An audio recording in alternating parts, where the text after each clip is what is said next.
দেখো আমার ছোট্ট করে জগন্নাথকে সাজানো হয়েছে। এটা আমি আমার এটা দেখছো, এটা আমি পুরীর থেকে নিয়ে এসেছিলাম, ওর জন্য রয়েছে। দেখো আমার নতুন জগন্নাথের এই মূর্তি রয়েছে। দেখো আমি ছোট্ট করে পুজো করেছি জগন্নাথের। এর পুজো হয়েছে বাড়িতে। এদিকে আমার গুড্ডু বলরামকে ভোগ দেওয়া হয়েছে, খিচুড়ি, পাঁপড় ভাজা, দই, মিষ্টি, ফল জগন্নাথকেও দেওয়া হয়েছে। আজকের দিনে মানে এই জিনিসটা দিতেই হয়, খিচুড়িটা পাঁপড় ভাজা আমাদের সবাই করতো বড়রা, তাই আমরাও করে থাকি।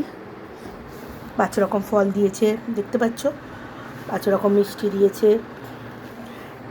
জগন্নাথকে সাজানো হয়েছে সুন্দর করে। এদিকে তোমার পুজোর, আমার রেগুলার পুজো যেরকম হয় তেমন হয়েছে। একসাথে জোড়া লাগানো বলে একসাথে ঠাকুর বসানো হয়েছে। এরকম ছোট্ট করে পুজো করেছি ঘরের মধ্যে। তোমরা কে কীরকম জগন্নাথের পুজো করলে দেখিও। দড়িটা লাগানো হয়নি, আমার ঘরে নতুন দড়ি ছিল না বলে লাগানো হয়নি। তো বিকালবেলা দেখি বেরাবো, বেরিয়ে একটা দড়ি এনে লাগিয়ে দেবো।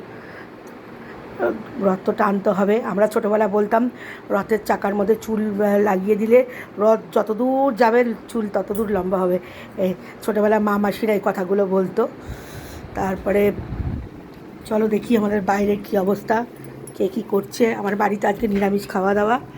তোমরা কে কী করছো? পাপিয়া তুই রস করছিস? আমার চুলটুলগুলো আসতে দিবি, নাহলে অনেক লেট হয়ে যাবে কিন্তু বানাতে বানাতে। দেখো রস বানাচ্ছে আমাদের পাপিয়া রানী, দেখাচ্ছি দাঁড়াও। তরমুজের রস বানাচ্ছে। ওর বাবা খুব ভালো খায়, আমার হাজব্যান্ড খুব ভালো খায় ওরাতে তরমুজের রস।